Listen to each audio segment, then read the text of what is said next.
And now we've come to the highlight of tonight's program, the Keynote.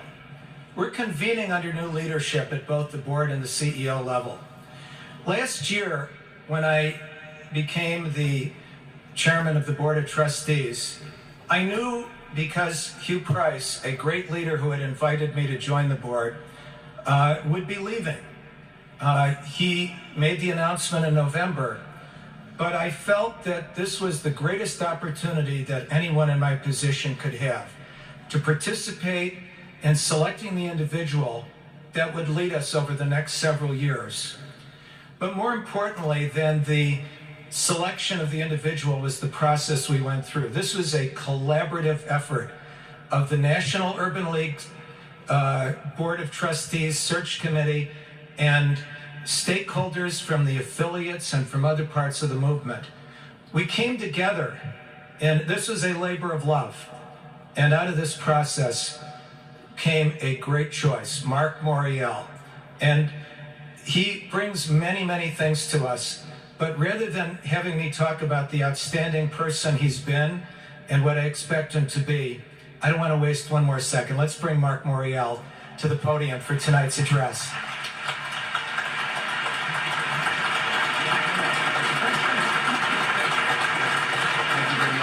Thank you, ladies and gentlemen. Thank you very much. Thank you. Thank you very much, ladies and gentlemen. Thank you. Thank you for being here. Good evening, Urban Leaguers. Good evening, friends, and welcome to Pittsburgh. This is the original We Are Family City. 24 years ago, Willie Stargell, the Pittsburgh Pirates, and Sister Sledge captured this nation's attention with the rallying cry, "We are family." So today, we've come to Pittsburgh to examine the family, its future, its impact, its resilience, and its strength. Today, we are family, and I'm glad that you've come to be with me tonight. Now, some have asked, why have we come to Pittsburgh? Well, we've come to Pittsburgh because it's a great sports town. In addition to the Pirates, you've got the Steelers and the Penguins. And let us not forget, this is where the legendary Josh Gibson, playing for the Pittsburgh Crawfords of the Negro Baseball League, made a name for himself as the greatest hitter never to make the major leagues. We've come to Pittsburgh because Pittsburgh has a special place in the annals of equality. In the 1800s, this city was an important stop for the Underground Railroad. And you may not remember, but in the 1960s, it was a departure point for the Mississippi Freedom Rides. And in 1918, this city, Pittsburgh, became home to the 5th oldest urban league in the nation. Now we've come because it is fitting that at this new departure point for the movement, we meet here. We've also come to Pittsburgh because, as you witnessed tonight, Pennsylvania has a great governor and Pittsburgh has a great mayor. Governor Rendell was a great mayor for the city of Philadelphia. He transformed, he revitalized, and he rescued that great American city of brotherly love and sisterly affection. And I know that as governor, he will bring charm and personality and vision to the work of leading this Commonwealth. And Mayor Murphy, my friend, you too have transformed the 20th century city of smokestacks and steel mills into a 21st century urban showcase of business, technology, and culture. My hat is off to you, Mr. Mayor, for leading this remarkable urban renaissance.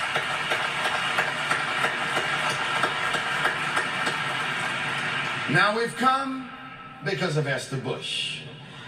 And we've come because of Glenn Mahone and Murray Gerber. And we owe them thanks for their hard work in making this conference possible. And I also want to take this moment to thank Bruce Nelson of Office Depot, and James Rohr of the PNC Financial Services Group for being such an indispensable part of the success of this great gathering. My deepest appreciation, however, goes out to our chairman, Mike Critelli, who continues a long line of this nation's leading business executives who've chaired this great organization for more than 90 years. Mike has given of his time, creativity, and resources as he leads our Board of Trustees into what I know will be the greatest period ever for the National Urban League. Thank you, Mike.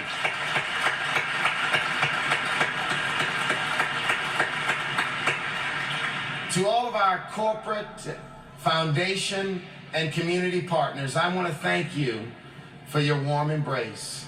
To our Board of Trustees, to the Urban League Guild, to the Young Professionals Network, to the affiliate CEOs, board chairs, staff, and new lighters, my thanks for the manner in which you've embraced me and welcomed me in to the Urban League family. I also must thank Edith Jones, CEO in my own hometown, New Orleans, as well as Clarence Barney, the former CEO in New Orleans, who was the embodiment of the Urban League when I grew up as a child in New Orleans. I'm also honored tonight that there's a huge delegation from New Orleans here. A huge delegation. And in addition to my family, that delegation includes United States Senator Mary Landrieu and New Orleans City Council member Marlon Gusman, both lifelong friends who've been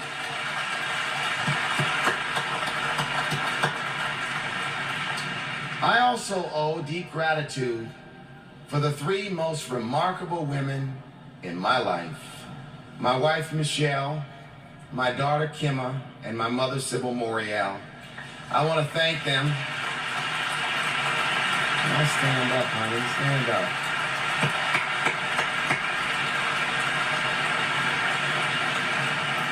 I want to thank them for their love, their support, and their patience.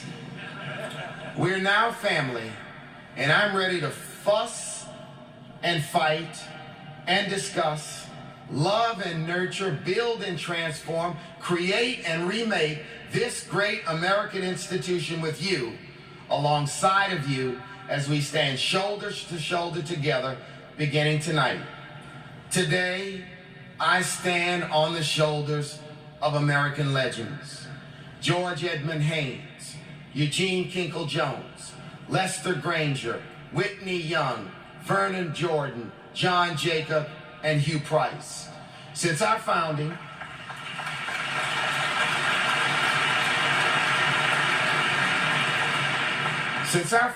in New York 93 years ago, there have only been 7 chief executives before me. In that same span of time, we've had 17 U.S. presidents, from William Taft to George W. Bush. Now you do the math. In today's economy, there is no question which one is the better job. Tonight, I want to honor one of those American legends. Hugh Price and his magnificent leadership, commitment, extraordinary vision, and trailblazing innovations lifted this movement to new heights.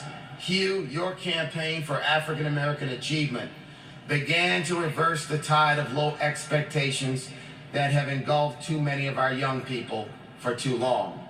The National Urban League and this nation are better for your service. We owe you not only a standing ovation, but our commitment to keep standing for the ideals you lived each day as our president. Thank you, Brother Hugh Price. Thank you, Brother Hugh Price. Thank you, Brother Hugh Price.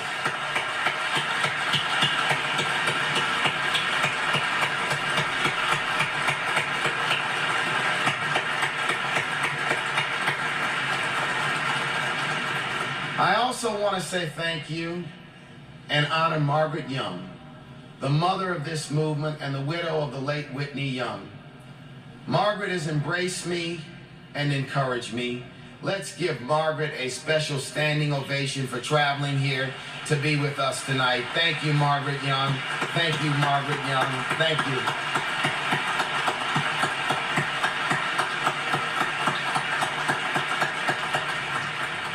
Finally, I want to honor 3 of our recently departed soldiers.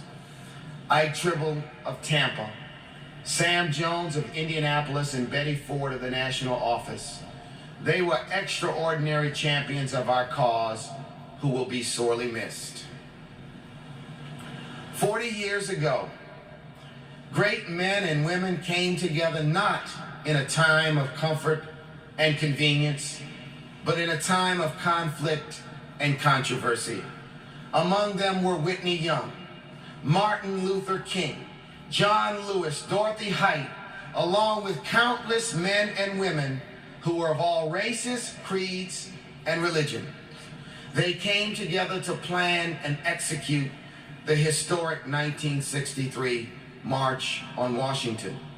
40 years ago, they came together as champions of a fundamentally American idea that all people are created equal and imbued by the Creator with certain inalienable rights, that being life, liberty, and the pursuit of happiness.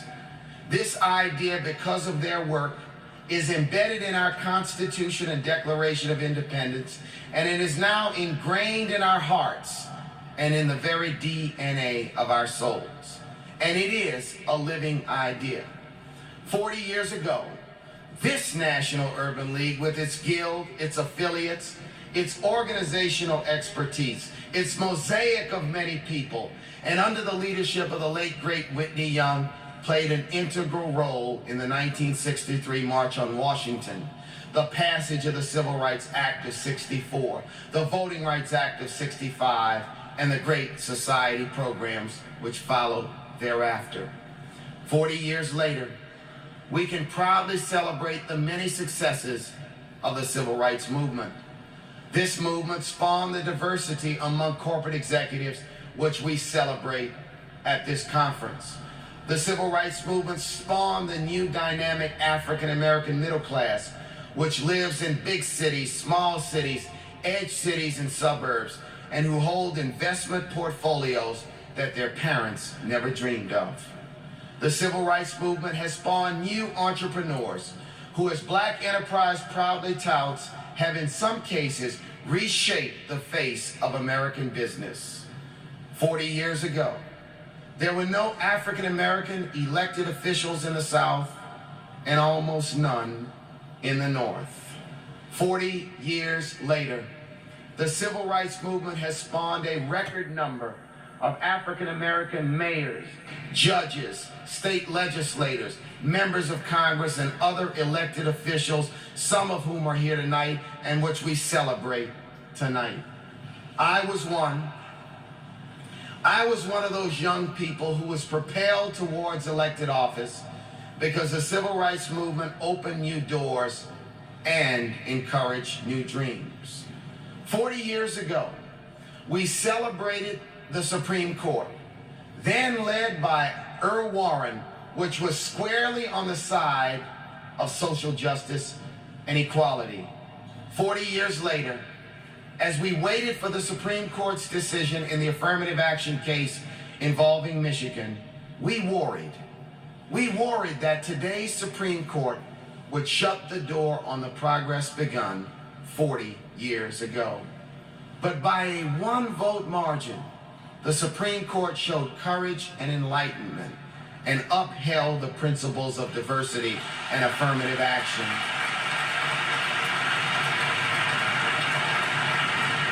I especially applaud those corporate CEOs and retired military leaders who unflinchingly supported affirmative action in Friend of the Court briefs. They joined the National Urban League and other justice groups on the right side in this pivotal case. 40 years later, America is a paradox of progress. While the Civil Rights Movement defeated Jim Crow and Tiger and Venus have become champions, there is still an equality gap in America. There is still an equality gap in America. My friends, there's an equality gap in education. There's an equality gap in income, in wealth, in access to quality health care, and there's an equality gap in home ownership. There's an equality gap between African Americans and white Americans when it comes to participating in the political process. If the 19th century was about a freedom movement to end that peculiar institution known as slavery, and the 20th century was indeed about a civil rights movement to defeat Jim Crow and achieve equal rights and social justice for those who a century ago had been freed from the bondage of slavery, then I say today that this National Urban League movement, with our wonderful mosaic of people, must lead a new movement in America, and that is an empowerment movement. A movement that is much more than ideas and thought, but a movement of action. The movement to close the equality gap is a movement to defeat the brand new villain. That villain is James Crow, Esquire.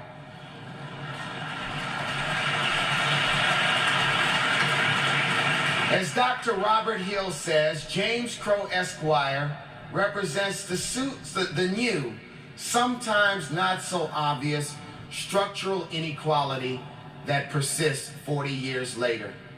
Tonight, I ask each of you and all of America to join the National Urban League as we launch an empowerment movement to defeat James Crow, Esquire, and to close the equality gap in 5 critical areas: education, the economy, health and quality of life, civic engagement and civil rights, and racial justice.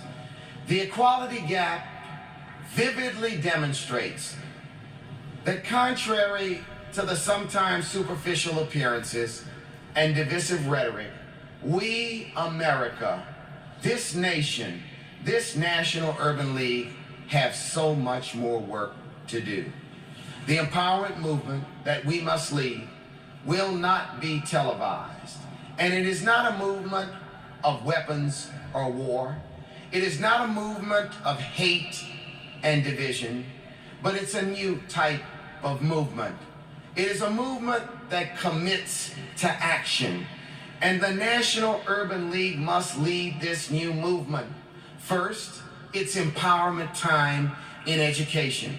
50 years, that's right, 50 years after the landmark case of Brown versus Board of Education of Topeka ended segregation in our schools, we are still asking ourselves, why has America not closed the achievement and resource gaps?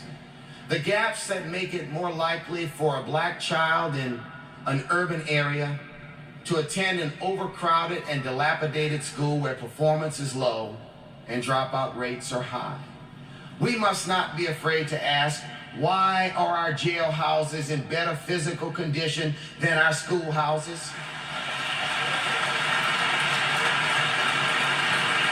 We must ask, why does the rate of incarceration of our black men continue to exceed the rate of college admissions?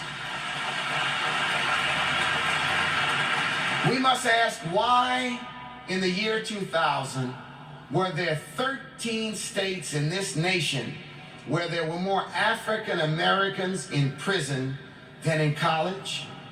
We must not be afraid to say to ourselves that we have much more work to do, and we need a new movement in this nation to close the equality gap in education.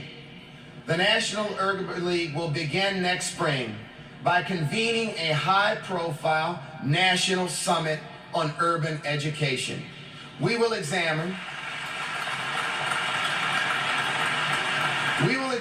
where we have come since Brown v. Board, not to be nostalgic, but with an eye towards charting a new course to close the reading gap, to close the achievement gap, to ensure that every child, whether they're from the South Side of Chicago, the South Bronx, or the Hill District right here in Pittsburgh, have the tools that they need to read at the highest levels, to do math with great proficiency, and to perform academically with distinction. My view is that the National Urban League can and must bring together the best minds in education and public policy to continue the process of digging at the roots of the achievement gap and to develop for this nation a comprehensive strategy for improving the equality and quality of public education. We will bring together governors, mayors, school superintendents, teachers and parents, and PhDs next spring near the anniversary of Brown v. Board of Education. It's not just about leaving no child behind. It's about pushing every child ahead, pushing every single child ahead.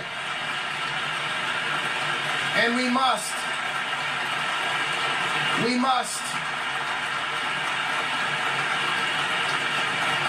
push every child ahead if America is to thrive in the 21st century. At this summit, we will push every child ahead by addressing the adequacy of pay for teachers, by asking whether more hours of instruction should be mandated, whether universal access to early childhood education and after-school tutorials will help reading, whether more resources and new strategies are needed to deal with the problem of adolescent literacy. We must also ask why this nation keeps building fancy prisons. It's time to redirect those resources to building fancy schools. Fancy schools. Fancy schools with computers, playgrounds, and libraries, with everything our children need to compete and win in a challenging global marketplace that is the 21st century. In this new century, in the global economy, a child born in Birmingham will compete with a child born in Budapest. And a child born in Peoria will be challenged by a child born in Paris for the jobs of tomorrow. We will develop a second phase of the Campaign for African American Achievement, and this summit will not just be about talk, but it will be about developing an action plan to close the equality gap in education. It's empowerment time in education.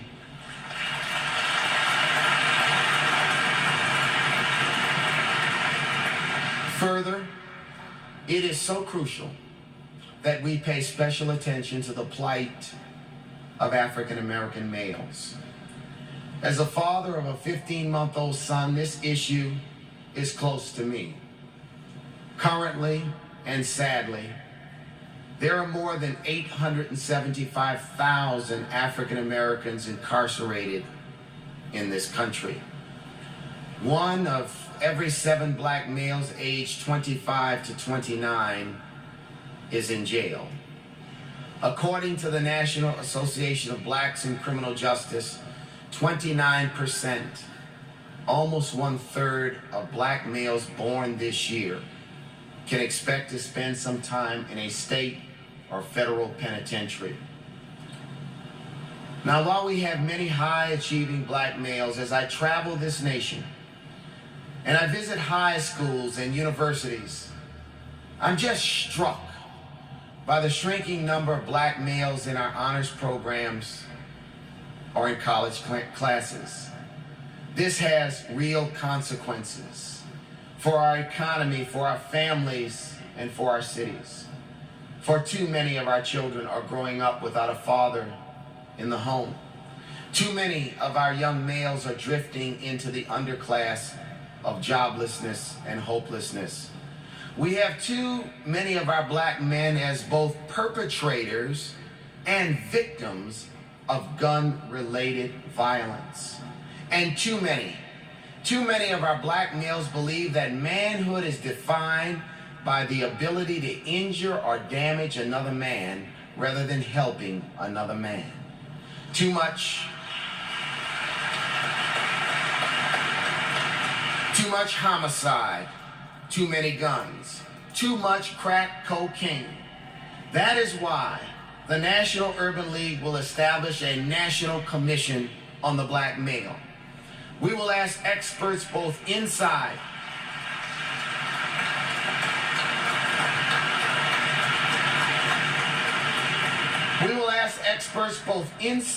and outside of this movement to participate in this effort to develop real solutions to a problem we can no longer ignore. The problems of education, health, violence, joblessness, and incarceration are just too complicated and complex to deal with separately or distinctly, and we must deal with them together. When it comes to the problem of the black male, it is the National Urban League that must bring together the best minds from Wall Street to Main Street, from the world of government power to the world of hip-hop power, to develop the ideas and solutions to reverse this alarming trend. On this issue, if not us, then who? If not now, then when? For our black males, we need revival, renewal, and resurrection.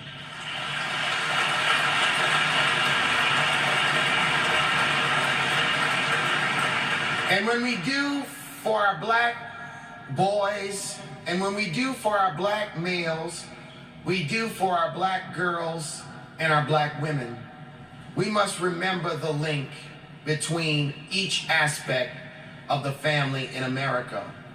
Ladies and gentlemen, it is empowerment time for the black male in America. Second, it is empowerment time for the economy. There is fresh evidence that the economic downturn in this nation is threatening to grow sharper and widen the gaps that exist in access to capital for business development and jobs. Recently, Business Week reminded us as to how fragile economic progress for African Americans can be. The rising tide of the prosperous 90s was supposed to lift all boats. But unfortunately, in 2003, many boats in America have sprung a leak. And you know, when the yachts spring a leak, the rowboats are about to capsize. Despite an overall reduction in the poverty rate within the last decade, and since the stock market bubble burst in March of 2000, African American unemployment, which had been as low as 7%, a historic low, has skyrocketed to 11.8%, double that of white Americans. And despite the greatest economic boom in 30 years, gaps in economic well-being between African Americans and whites have remained fairly stagnant. For example, in the past 10 years during the great economic boom, African American household income gained only a little bit, from 63.4 in 91 to 64.9% of white household income in 2001. Yes, home ownership is up. Yes, business creation is up. Yes, incomes are up, and we celebrate that tonight. But the gap, the equality gap in home ownership, in income and wealth, has stubbornly remained the same. That is why our economic empowerment movement must focus on business development and entrepreneurship. Must focus on business development and entrepreneurship. And it must continue to focus on home ownership and closing the skills gap and closing the technology gap. To close this economic gap in America And to develop a new economic plan for this nation's cities, we will convene a second commission, and that will be a commission on jobs and the urban economy.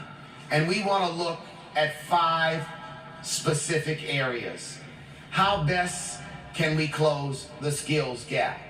Number 2, how can we energize African American and small business development and entrepreneurship? Number 3, how can we incent major corporations to invest more in urban communities and inner city neighborhoods?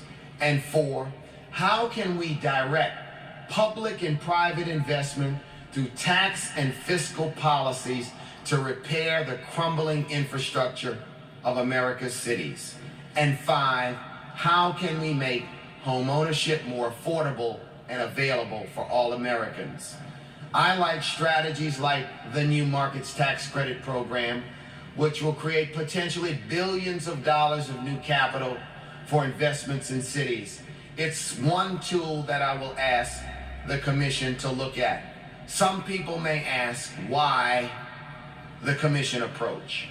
Because we must use our power as the National Urban League to bring people together from both inside the movement and outside the movement to develop carefully thought out ways to address problems and then encourage their implementation. My friends, quick fixes, fast solutions, and sloganeering will make headlines tomorrow, but it won't solve problems next month, next week, or next year. We need more than slogans and talk.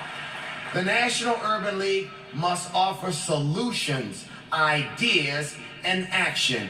We cannot just study and study, talk and talk. We must prepare and plan to act. And we cannot simply ask others to solve this problem. We cannot simply be doctors who are long on diagnosis and short on prescriptions. The need for qualified workers in the future is this nation's silent crisis. As baby boomers retire, every business leader and economist who looks at this issue predicts a high demand for skilled workers. Ladies and gentlemen, urban leaguers, it's empowerment time for the American economy. Third, it's empowerment time for health and the quality of life. Disparity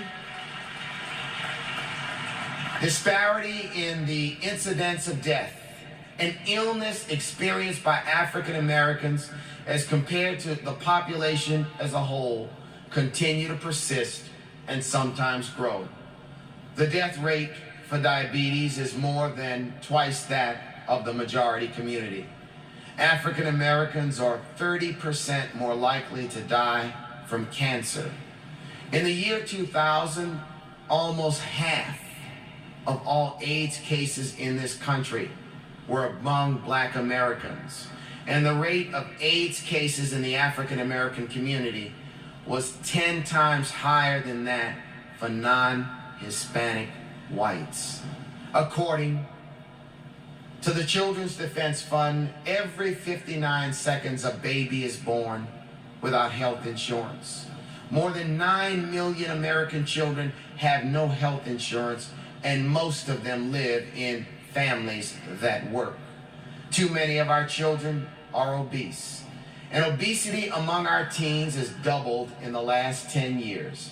In very simple language, we still die faster, live sicker, and are less likely to be able to afford the high cost of health care. But we can do something about this. The National Urban League must lead, develop, and orchestrate a national African American wellness initiative to promote healthy eating, to promote fitness,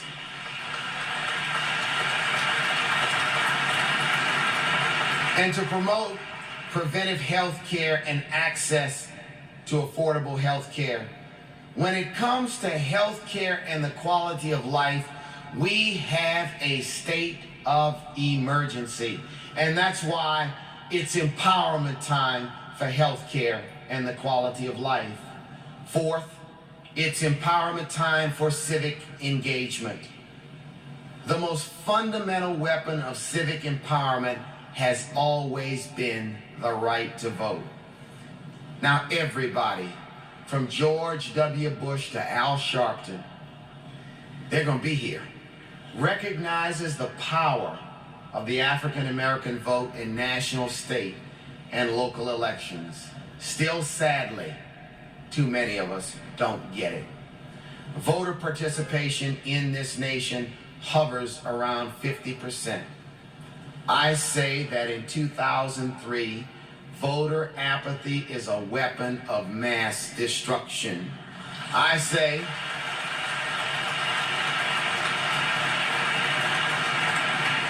say in 2003 that lack of civic participation is a weapon of mass destruction. When we do not vote and we do not participate in the civic lives of our community, we are inflicting wounds on ourselves. Therefore, the National Urban League must take a new and active role in registering people to vote and encouraging them to vote. But we must never cross the line and tell people for whom to vote. But I'll say this to you, being nonpartisan does not mean being naive. We cannot act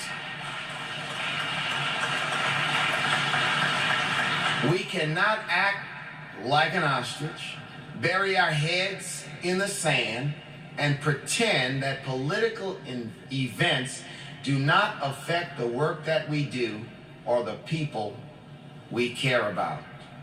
Tomorrow, President Bush and most of the Democratic candidates for president will be here to speak with us. I invited them because the challenges this nation faces are serious, and you deserve to hear from them. The unemployment rate is rising.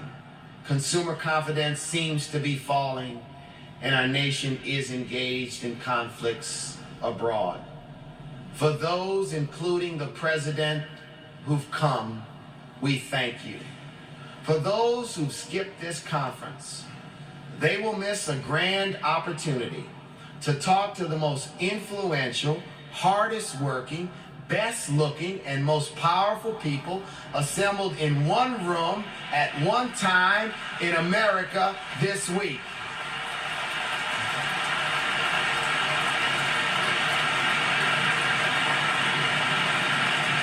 As we say down on the bayou, if you don't know, you better ask somebody.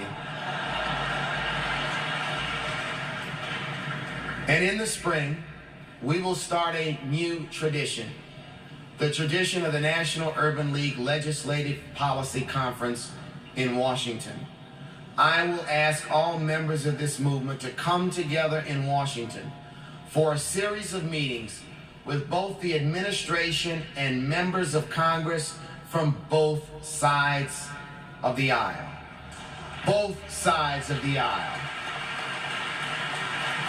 And I am encouraged that when we show our strength and diversity in Washington, we will be able to get things done. So mark your calendar. Save the date. The National Urban League will make its voices heard on major issues of public policy beginning today. Now, the most exciting tools, I believe, that our movement has when it comes to civic engagement and new leadership development are our Young Professionals Network and our Guild.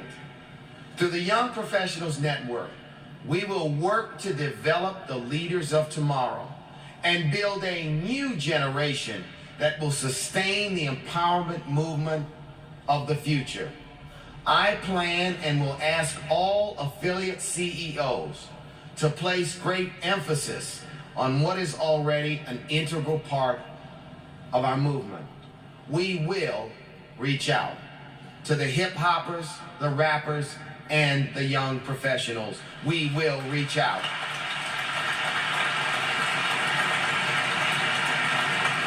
And ladies and gentlemen, through the Guild, we have a hidden weapon. We can unleash the force of volunteerism on issues at both the local and national levels. Fifth, and finally, we must enthusiastically embrace and not distance ourselves from our heritage as a civil rights organization.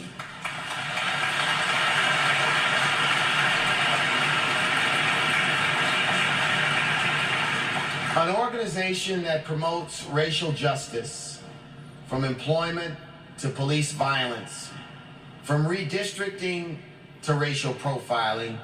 We cannot stand on the side. To stand on the side would be to dishonor the legacy of Whitney and Vernon. It would be to dishonor their legacy. But let me tell you, Urban Leaguers, we are much more than a civil rights organization.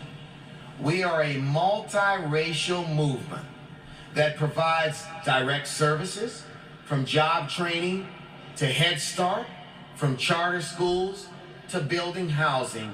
We are an organization of unparalleled excellence when it comes to serving people, researching tough problems, and encouraging social and economic change. I commit that we will work harder than ever before to build the kind of multiracial coalitions it takes to solve the challenges of the 21st century. 75 days ago, you honored me by placing the mantle of leadership of this great movement in my hands. Tonight, I pledge to honor that faith by pursuing this work with all the creativity and vigor at my command, and I shall not let you down. My confidence is bolstered by the fact that I do not stand alone. The heart and soul of the National Urban League movement is you, every single one of you. Our affiliates in over 100 cities, our guild and young professionals and new lighters throughout the nation, our national board and local boards, our corporate foundation and government partners, our services to young people, to seniors, to entrepreneurs, and to working families. Together, we are family. On my watch, those of us at the New York office will never forget that the rubber meets the road in places like Pittsburgh and Portland, in Lexington, in Los Angeles, and in all affiliates in between. I will lean on you.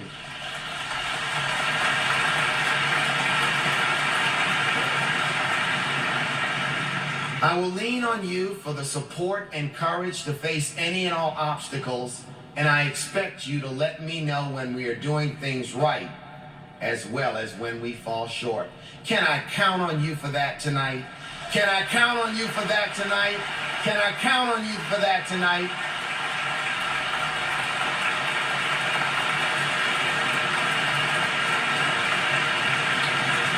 Thank you. Thank you. Thank you. Thank you very much. Thank you. Thank you. Thank you. Thank you.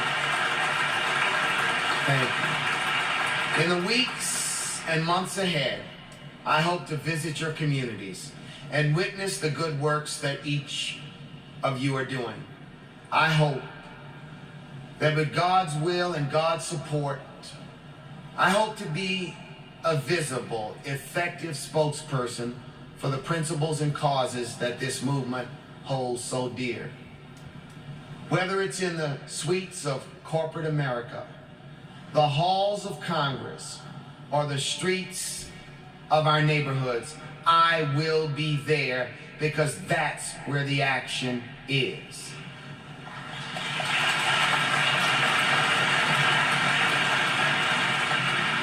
"40 years ago, a great generation of Americans led a movement that made it possible for us to be here tonight. 40 years ago, they braved the fire hoses and police dogs of Bull Connor, the divisive and hateful rhetoric of some, and the benign neglect of others to strengthen and improve American democracy. 40 years later, here we are, the beneficiaries of their hard work, their struggles, and the risks that they took.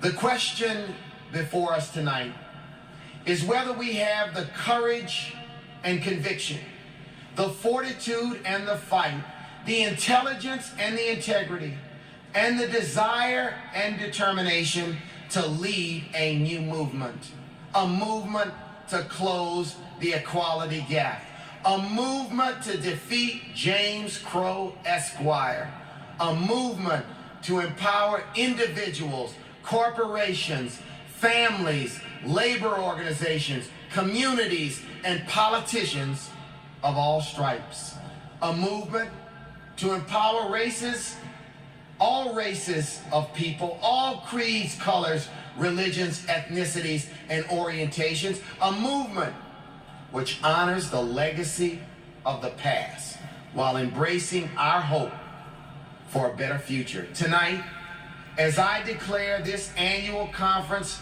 of the Urban League movement officially open, please join me in saying it's empowerment time in America. It's empowerment time in America. It's empowerment time in America. Thank you very much.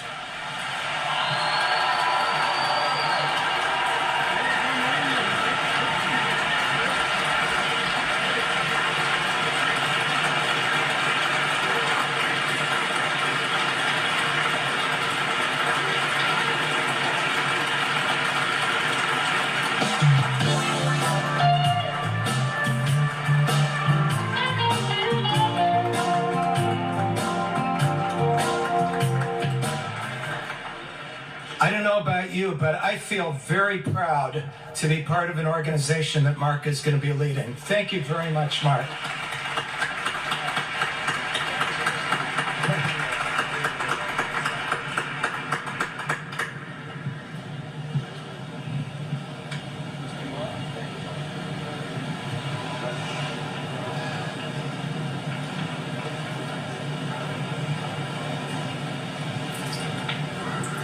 I'm going to close the meeting now, and I don't think there's anything we can add. I just have the feeling that any time that Marc is leading and we're behind him, I don't think there's any problem we can't solve together.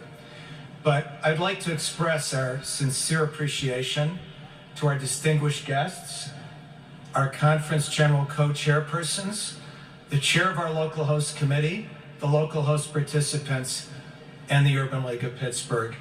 And all of our participants, our sincere thanks to all of you for being here this evening. This conference is officially open. Thank you all.